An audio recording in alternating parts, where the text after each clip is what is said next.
রাজধানীর বাজারে বেড়েছে পেঁয়াজ, আলু ও ব্রয়লার মুরগির দাম। অবশ্য কমেছে মুরগির ডিম ও রসুনের। এছাড়া বেশিরভাগ সবজি ও মাছের দাম অপরিবর্তিত রয়েছে। বাজার দর নিয়ে আরো জানাতে যুক্ত হচ্ছেন সহকর্মী এম এ আজিম। আজিম, ঈদের ছুটি তো শেষ হয়েছে, নিত্যপণ্যের বাজারে ক্রেতার উপস্থিতি কেমন দেখছেন?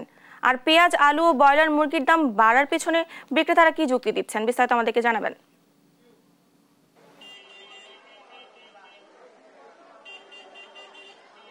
ঈদের পরে শুধুমাত্র যে রাজধানী ফাঁকা তা নয়, এই মুহূর্তে বলা চলে যে নিত্যপণ্যের যে বাজার সেখানেও কিন্তু অনেকটা ক্রেতা শূন্য এখনো রয়েছে।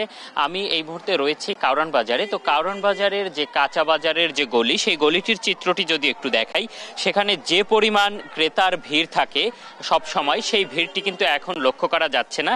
এখানে বলা চলে এখনো ফাঁকা। বিক্রেতারা তাদের ঝুড়িতে কিন্তু সবজির পসরা নিয়ে বসেছেন, কিন্তু সেই পরিমাণ ক্রেতা তারা দেখছেন না। এবং সব ধরনের সবজিই কিন্তু এখানে রয়েছে।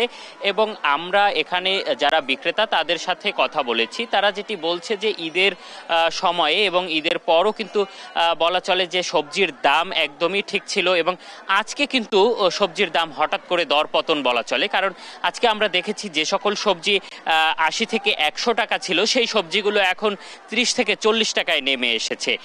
বিক্রেতারা বলছেন যে সরবরাহ ব্যবস্থা কিন্তু ঈদের মধ্যেও ঠিক ছিল, যার ফলে যে পরিমাণ সবজি বাজারে চলে এসেছে সেই পরিমাণ ক্রেতা নেই, যার ফলে সবজিগুলো বিক্রি হচ্ছে না।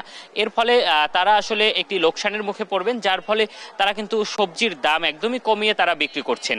আজকে আমরা বাজার ঘুরে দেখেছি সবজির মধ্যে ঢেঁড়স কিন্তু বিক্রি হচ্ছে 20 থেকে 30 টাকার মধ্যে, বেগুন বিক্রি হচ্ছে 30 থেকে 35 টাকার মধ্যে, ঝিঙে, দুন্দুল সহ সকল সবজিতেই কিন্তু একটি দরপতন আমরা লক্ষ্য করেছি।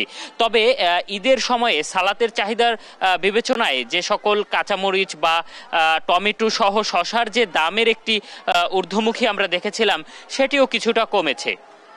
এর বাইরে আমরা আজকে বাজারে যে মুদির দোকানগুলোতে ঘুরেছি, সেখানে দেখেছি যে মশলার যে একটি দাম ঈদের সময় বেড়ে গিয়েছিল, সেটিও কিন্তু কিছুটা কমতে শুরু করেছে। ইতিমধ্যে জিরা, আদা সহ যে সকল মশলার দাম অতি ঊর্ধ্বমুখী ছিল, তাতে 200 থেকে 100 টাকার মতো দাম কমে এসেছে এবং এটি কিন্তু আরও কমবে বলে আমাদেরকে জানিয়েছে। তবে মুদি পণ্যের মধ্যে একটি সংবাদ হচ্ছে যে চিনির দাম কিন্তু 10 টাকা বেড়েছে বলে জানিয়েছে আমাদেরকে বিক্রেতারা। তো এই যে মুদি পণ্যের দোকানগুলো, সেগুলোতেও কিন্তু ক্রেতা সংখ্যা খুবই কম। বলা চলে যে তারা দোকান খুলে বসে আছেন, কিন্তু এখনো ক্রেতা সংখ্যা নেই। এর বাইরে আমরা যদি মাছ বাজার বা মাংসের বাজারের চিত্রটা একটু বলি, সেক্ষেত্রে বলা চলে যে মাছের চাহিদাটা কিছুটা বেড়েছে ঈদের পর। তবে মাংসের যে বাজার, সেখানে কিন্তু এখনও ক্রেতা শূন্য।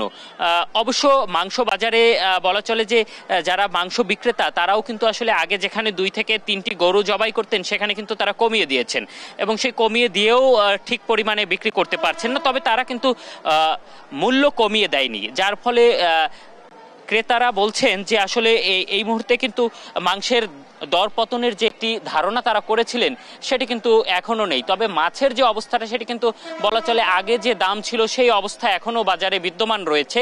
এটি নিয়ে কিন্তু আসলে ক্রেতারাও হতাশ যে এই মুহূর্তে আসলে সরবরাহ ঠিক আছে, ক্রেতা কম, দাম একটু কমে আসার কথা, কিন্তু সেটি কিন্তু তারা দেখছেন না।